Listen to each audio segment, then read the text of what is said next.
The patch notes for Season 2 just dropped, and so much has changed. So many builds have been buffed and nerfed, so many of the core systems of the game have been reworked and changed, but I think one thing hasn't changed, and that's Necromancer's ability to absolutely destroy bosses and absolutely crush Nightmare 100 dungeons. I think that Necromancer is still going to be one of the best classes in the game for farming 100s, and I suspect that for bossing, Necromancer is going to be the cheesiest and most ridiculous class for killing these new bosses. Let's start by talking about everybody's favorite build, Minions. So Minions, as many of you know, used to rely very heavily on the Ring of Mendel and its specific interaction with Bone Prison. However, that interaction has been fixed going into Season 2. That being said, Ring of Mendel Minions is still going to be absolutely insane. So the old interaction where we relied on Bone Prison to proc Lucky Hit has been fixed, but we can still use other tools to proc Lucky Hit.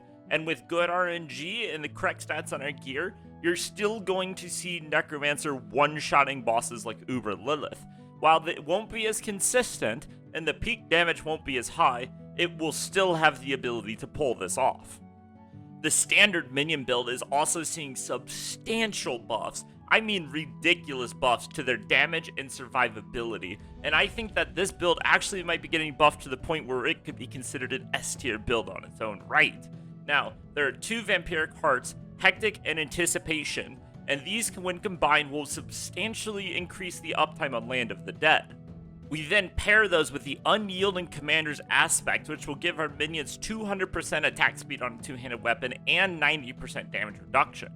In AoE, we're already very close to 100% uptime on Army of the Dead, but with these two new Vampiric powers, I suspect 100% uptime will be extremely achievable, even in single target. And so we're going to see crazy damage from our minions. This is in large part due to these two changes, but also to the crazy damage buffs that the minions are getting. In particular, the Golem, which should be doing roughly 3 times the damage that it's doing currently. Minions has been a fan favorite for a long time, but this next build is a build people have been sleeping on for a while, and with the buffs and reworks to the core damage systems of the game, this build is going to crush, and that is Overpower Bloodlands.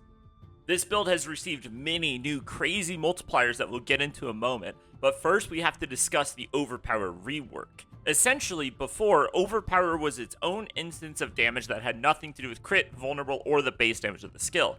However, in Season 2, Overpower is going to multiply into everything else and is going to scale off of the base damage of the skill. This means things like skill rank, critical strike chance and damage, and vulnerable damage are all going to be increasing the damage of Overpower. All of your damage multipliers are going to be increasing it. So it's going to end up being a wild multiplier. So Bloodlands is no longer going to be necessarily a max health, 1 in every 6 attacks is going to do a bunch of damage, but it's rather going to be a very consistent damage build that can multiply crits and Overpower together to do absurd damage with the correct setups. The Blood Moon Breaches are going to give us a ridiculous 70% multiplier whenever we Overpower, and then the Banished Lord's Talisman is going to give a crazy multiplier of 120% damage whenever our crits Overpower. These two multipliers are absolutely insane, and they are combined with all the other buffs to Overpower, holy smokes, this build is going to pump damage. Grim Scythe is a build that has always been really cool, but has never quite come together. It's a very conflicted build that wants to play minions, but doesn't want to run things that buff the minions. It wants to run damage over time, but it also really wants to crit. And these awkward synergies, and really lack of synergies, have always kept it out of the meta.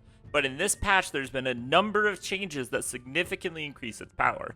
Now, it's hard to tell, is this build going to be S tier? Is it going to be A tier? I mean, it might even be B tier. It's really hard to tell at this point. But I think it's worth talking about because there's a lot of potential here. There are 2 changes in this patch that I think are going to make Grim Scythe viable. The first is the buff to Bloodless Scream. Bloodless Scream is a unique that makes your darkness skills chill enemies and give resource generation whenever you hit frozen enemies.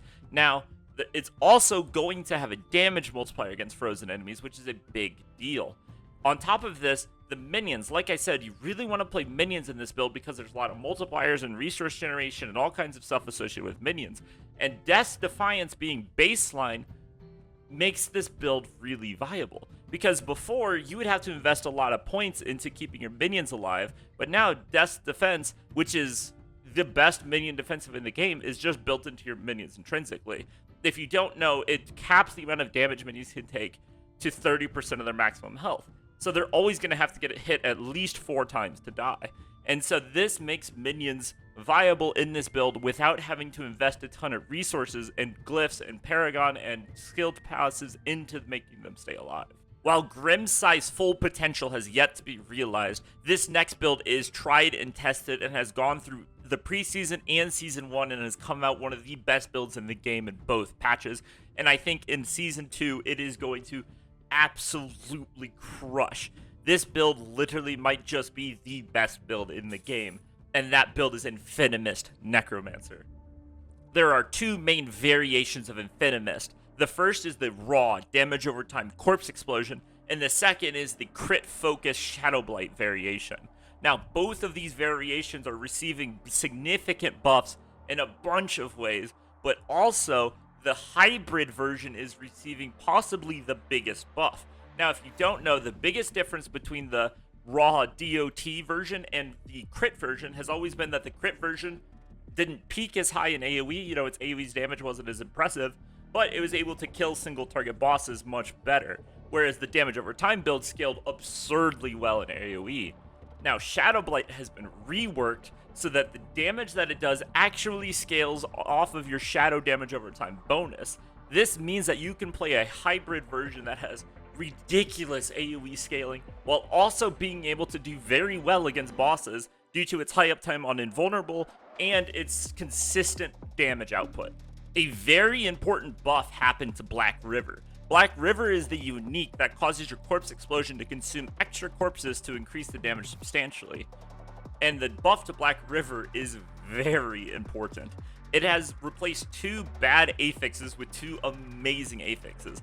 The first is that it now hits all of your corpse skills. So that means it's going to buff your corpse explosion and your corpse tendrils, and it's going to give several skill ranks.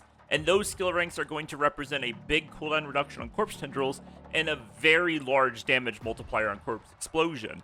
The second change was replacing damage to distant, which effectively did nothing, with bonus of ranks of Hewed Flesh. Hewed Flesh is the passive that has a chance to spawn a corpse whenever you hit an enemy. So this is going to represent a lot of damage, because remember, every enemy we're hit has a chance to spawn corpses, and every corpse we spawn gives us a large damage multiplier. And you can see how these 2 changes to Black River represent what could be as high as 50% damage increase. We're also getting a new glyph that's going to give a large additive damage increase to our corpse skills, and we're going to have the bonus effect of getting free Fortify every time we consume a corpse, as well as damage reduction. This build has always thrived on its insane tankiness and its ability to deal damage, and this glyph just pushes that to another level. Being able to survive outside of Blood Mist has always been the core focus of our itemization, and this glyph fits into that perfectly. Mindell minions, regular minions, overpowered Bloodlands, and Corpse Explosion and Infinus are all going to be very powerful builds this season. And I think it's important to keep your eye on Scythe because that build really just might come around. And I think that there is so much to look forward to this season as a Necromancer main, and I am pumped for this season. I think the patch is great, I think Necromancer looks amazing, I think the builds look amazing, and I'm just excited. And I'm going to be making build guides for all of these builds and all these little variation builds and everything else. So if you guys like this video and you want to see that stuff, make sure you like and sub, and I'll see y'all in the next video. Peace out.